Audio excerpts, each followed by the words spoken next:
பால்வாடி ஸ்கூலில் உள்ளவங்க ரொம்ப நாளாக கேட்டுட்டு இருந்தாங்க, இந்த மாதிரி எங்கள் ஸ்கூலுக்கு வந்து சேர் வாங்கி கொடுங்க அப்படின்னு.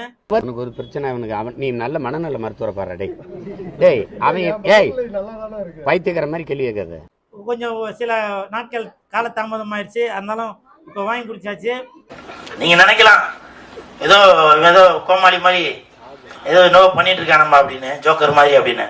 உண்மையிலே ஜோக்கர் தான்.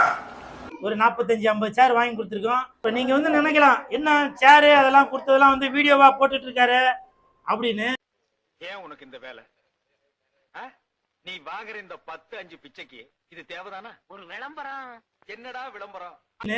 அதாவது இன்னைக்கு வந்து வீடியோல பாத்தீங்கன்னாக்கா நம்ம சாராயம் குடிச்சு சாவுறது, சரி நான் செவனே தானா போய்க்கிருந்தேன், கள்ளக்காதல் பண்றது, போலீஸ் வந்து தாக்குறது, நீ அங்கே உனக்கு வந்து வச்சுக்கிற இந்த மாதிரி நல்ல விஷயங்கள் வெளியில தெரிஞ்சதுனாக்க ஏழைப்பட்ட கூல் சுரேஷே தன்னால முடிஞ்ச உதவியை செய்யறாரு.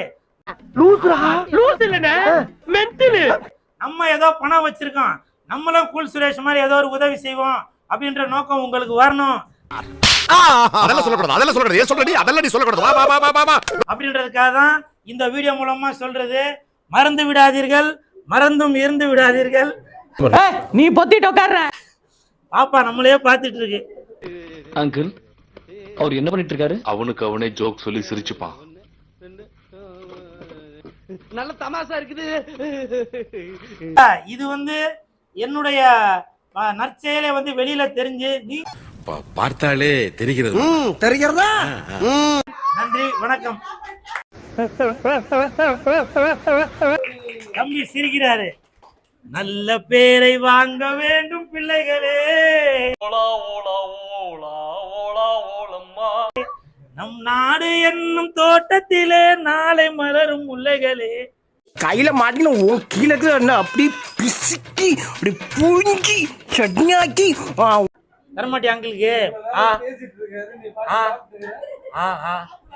நீங்களும் அப்படி நினைச்சீங்க இல்லையா? ஆமாம் சார். அப்போ நானும் அந்த மாதிரி நினைச்சதுல தப்பு இல்லையே? இல்லை சார்.